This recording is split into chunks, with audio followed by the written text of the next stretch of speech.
The Dawntrail expansion does a lot of things right, but there's also several things I wish the development team handled differently. One of the weakest aspects of the game's narrative centers around the Scions. I wish most of them would have sat this one out, but before we get into why, here is your spoiler warning for everything leading up to the end of 7.0 in Final Fantasy XIV. My name is Stout, and I hope you enjoy.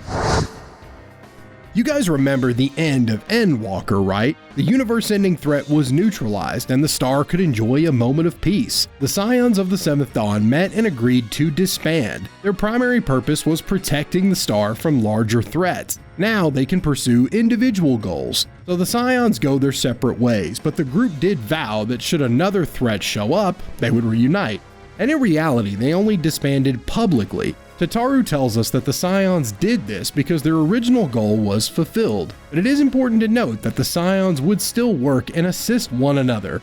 Even so, this was very exciting from a narrative perspective. It was another step toward a clean slate that the development team talked about now that the 10-year Ascian story arc was complete. The Scions have grown through stories with a lot of depth over the years. Now they could take a back seat, creating space for new characters as the Warrior of Light's companions, which would make sense given we're traveling to new territory. But that didn't happen. Alfino, Alice, and Klee end up with the Warrior of Light all wrapped up in Wuklamot's bid for the throne. Urianger and Thancred are hired by her brother Kona. Estinian is simply going places and doing things, so he's in Tural too. And Y'shtola and Graa join us in the third act. This would normally be fine, but the Scions aren't quite themselves as soon as they step foot in Tural. The cast of characters we've grown to love over the years are not nearly as well-rounded as they usually are. That's why many of them should have stayed home. Let's cover each of our Scion companions individually. Klee has more motivation than any of the other Scions for traveling to Tural. The mystery surrounding her origin, her adoptive grandfather's travels, and a longing to have a more active role in Scion affairs is more than enough. The writing team said before Dawntrail's release that they felt like Klee was the most underdeveloped Scion, and they were right. She's even missing from the Endwalker promotional poster. Klee tells us in Endwalker she feels like she'd slow the team down before they travel to Ultima Thule. But now she has a renewed purpose in following her grandfather's footsteps. She takes up Pictomancy and travels with the Warrior of Light. Graa can look after the students of Baldesion while she's away, and I'm glad she's here. Klee serves the role of a Tritagonist. In literature, a Tritagonist or tertiary main character is the third most important character of a narrative, after the protagonist and deuteragonist. Those two roles are filled by the Warrior and Wuklamot respectively, so she's like the third member of their trio. Kreel's particular version of the Echo allows her to read the emotions of someone's soul, not just their memories. We see her peer into First Promise Zeralja and note the darkness that looms in his heart. And she's proven right when the man is consumed by his pride and ego, becoming a major antagonist in the story. Her backstory is expanded in the second half of the 7.0 story to a tremendous degree. We find out about her parents, how they gave her up to protect her. The gift of the Echo would make her a target to the research facility Preservation. In fact, her parents were from the 9th shard of the Source, though it's implied that they came from the Source in the first place, but we can talk about that in another video. What is important for this discussion is that Klee gets closure, the answers to questions that have burned in her mind since childhood. She meets the endless versions of her parents, discovers her birth name Maya, and gets encouragement from them. They want Klee to walk forward, do what needs to be done, and never look back. Klee sheds tears of joy, bidding her parents farewell and adopting Maya as her second name, Klee Maya Baldesion. Do not torment yourselves so. As fate would have it, you entrusted me to a good man. His name is Galuf, and he raised me as his own. What's more, I've been blessed with the finest comrades anyone could have. It's thanks to you that I am here now, hale and happy. So please, be at peace. Be at peace. Mother, Father. Dawntrail was Kryl's moment in the sun, and she shines brilliantly. She's always had regrets about not being able to help the Scions on the front lines, and now she gets a chance to confront a world-ending catastrophe and discover much about herself along the way. Kryl easily earns her spot on the boat to Tural. Urianger and Thancred can be examined together. They share all of their scenes with each other, and we can guess why. The pair have always had solid dialogue, with Urianger waxing poetics and Thancred's sarcastic comebacks. As am I. 'Twas an unexpected but welcome opportunity to join in the defense of this realm. And to his credit, Kona did ask very nicely. Still, it's a pity his brother had to delay our pleasure jaunt. But business always comes first. We've had a lot of that in the last 3 expansions, and we don't get much more here. Urianger and Thancred are working with Kona to take the throne. We get some cutscenes of the 3 together, and we can see the Scions using their experiences to mentor their employer. If I set out now, I can trail them along the riverbank. Do it! Even if it costs you the contest. What worth is the throne if I lose my sister to win it? Both find reasons to throw some hear, feel, think advice at him, and Kona and Wuklamot often find reasons to join forces, so it feels like Urianger and Thancred are more allies than they are rivals here. They get to participate in some of the larger battles, and that's about it. Urianger has always been a small role, big impact type of character, especially in Heavensward and Stormblood. He's not around all the time, but he impacts the plot in numerous ways. Shadowbringers and Endwalker expands him even further, but in Dawntrail he feels flat. Urianger is a guy who can be cryptic and manipulative, always ready to deal with the dirty jobs that favor the needs of the many. Thancred falls under this umbrella too, but their talents are scarcely used in Tural, and quite frankly, wasted. We've seen both of these men suffer, learn, and triumph. This time we get bodies that can fill in on solo duties. We didn't need them here. Aside from showing up in defense of Tural when Zoraalja invades, Urianger and Thancred should have missed the boat. The twins accompany Wuklamot and the Warrior of Light for a great deal of the expansion, and they did come along for a reason. They wanted to see how another country handles affairs and hopefully bring back some useful practices to Garlemald. Remember, that nation is still in tatters after the events of Endwalker. Everyone's favorite child prodigies retain their primary personality traits. Alisaie is cynical in her view of Wuklamot's opponents, having plenty of opportunities to decry Bakul Jaja and Zoraalja for their actions. She also gets her hands dirty in more ways than one, playing a large role in the events of Heritage Found and the Living Memory. What we don't get from her are impactful moments of defiance.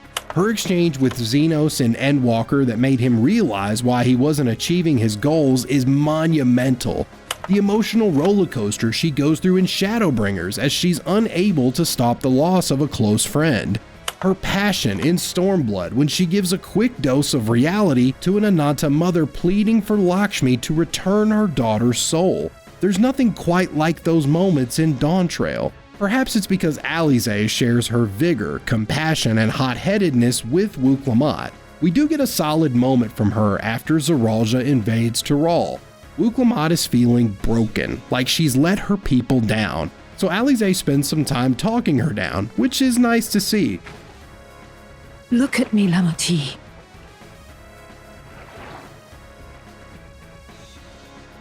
You need rest. You and him both. I will tend to this soul. But my people... I have to help them. The Landsguard have matters well in hand. Trust in them. If there's another attack, your people will need you to protect them. They'll need you to be sharp. So please rest. Consider it your duty. And she's defiant to Sphene in the final stretch of 7.0, telling her it's wrong to sacrifice their living to save her dead. Although she's not always at her best, Alisaie is still decent here. She earns her ticket on the boat. Alfino, on the other hand, feels very out of character. He's the original deuteragonist of Final Fantasy XIV, and that's because he's played an integral role in the narrative since A Realm Reborn. At his core, Alfino is a diplomatic idealist who is always striving to do better. This core value stems from moments of victory, failure, betrayal, and perseverance. Alfino the idealist shows up in Tural, but what we don't see him do is use his past experiences to coach the new idealist in our story. That's Wuk-Lamat. She's bright-eyed, optimistic, and incredibly naive, all traits that Alfino showed in the past. I wish we got some moments where he used his experiences to nurture and guide her. He is far too content to just go along with other people's plans without any scrutiny. What in the Navigator's name is it doing here? Tuliolol has entered into an alliance with Rads at Han, a wise and timely decision on Valkona's part. Now, he does play a vital role in Tural's defense, getting us to listen to the fantastic Endwalker theme again, and bring some other Scions into the fold. But he could have done all of those things with a smaller role. Alfino is with the warrior and Wuk-Lamat for most of 7.0. It feels like another wasted opportunity, so for me, the red twin gets on the boat, but the blue twin should have stayed home. Estinian is arguably the most in-character Scion of them all in Dawntrail. He wants to see the world and sets out west this time instead of east like he did in Stormblood. We find him dueling Galul Jaja, although it's cut short because we show up, and he doesn't stick around because the rite of succession isn't interesting to him. No time for politics, this Dragoon needs to see the world, but he does pump the Warrior of Light up as the most formidable fighter to walk the star, leading to a very fun solo duty down the road. The Dawn Servant even pays him for the duel, so he's getting a free vacation. He's in Shaloni long enough to chat and give us some backstory on the area, but then he's off. His adventuring keeps him so busy we don't see him again until the defense of Tural. This time he's armored up to protect the skies. And of course he lends us his lance in the duties afterwards. Estinian has seen a lot of growth over the years. The Dragoon's dark and troubled past led him to deconstructing Ishgardian's history, making a heroic sacrifice, and becoming a mentor to Alfino. It's an arc I consider very satisfying. So Estinian isn't around much in Dawntrail, but when he is, the Azure Dragoon is fulfilling a very specific role. The man is simply cool, and he's on an adventure, living his best life. Even the Turali children think he's awesome, considering they swarm him during the 7.0 epilogue. Estinian gave us just enough of who he is in Dawntrail for the screen time that he got. He definitely earns his spot on the boat. Y'shtola is arguably the most out-of-character Scion this time around. What I appreciate most about her is the never-ending curiosity. She loves learning for the sake of learning, probably something she picked up from Master Matoya, and it's definitely the reason she's so set on discovering the secrets of traveling between shards. Y'shtola is a late addition to Dawntrail. She shows up just in time for us to storm the Everkeep, defeat Zeralja, and open up the portal to the living memory. But what does she do when we discover that portal will take us to a new shard? She chooses to stay behind. What? Why? Beyond lies an unknown reflection. Short of asking an Ascian, we unfortunately have no way of identifying which one it is. This makes no sense given what we know about Y'shtola.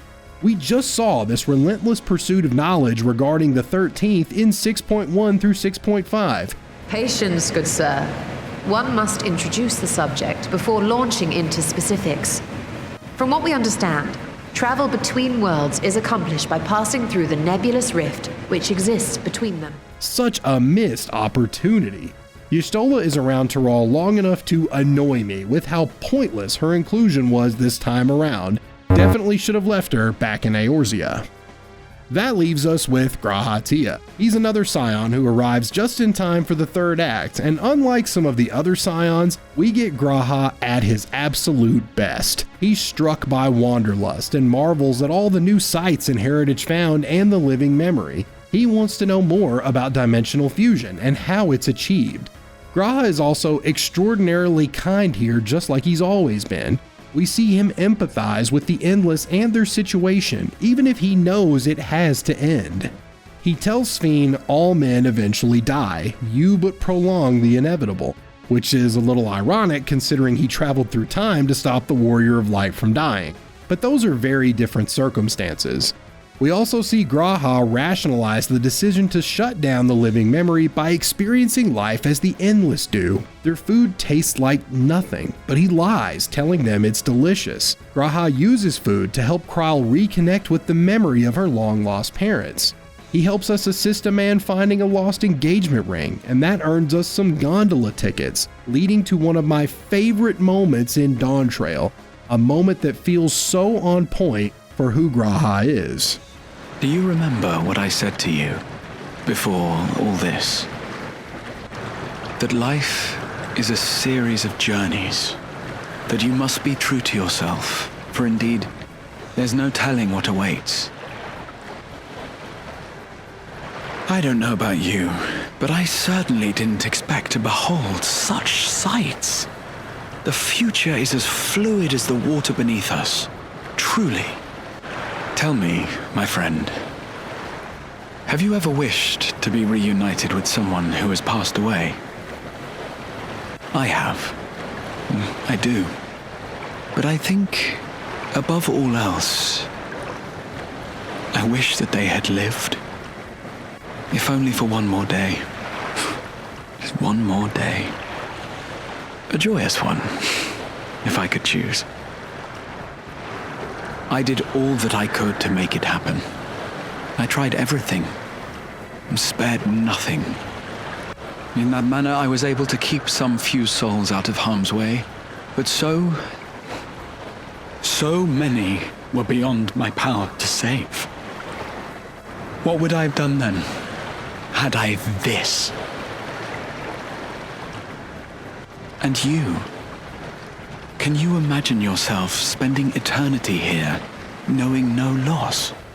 I know not everyone likes him, but Graa is a great addition to the story when he's true to the man we met way back in the Crystal Tower raid series. And he's very much in character in Dawntrail. His chat on the gondola connects his personal journey to the uncomfortable choice regarding the Endless. And I really enjoyed what he brought to the story, even if it was just a small role. Graa earns his ticket on the boat, and I hope we get more meaningful moments with him in the future. And that's all of the Scions who hitched a ride to Tural so far. Overall, they're a mixed bag this time around. Some impact the story in consistent, meaningful ways, but others feel like they're here just because we needed trust party members. But which Scion did you like the best in 7.0, and which one do you think should have stayed home? Let me know in the comments. Also, that's the best place to let me know what Final Fantasy XIV characters and topics you want to see me cover next. And finally, if you enjoyed this discussion, please subscribe so you know when the next one comes out. Take care, warriors, and I'll see you next time.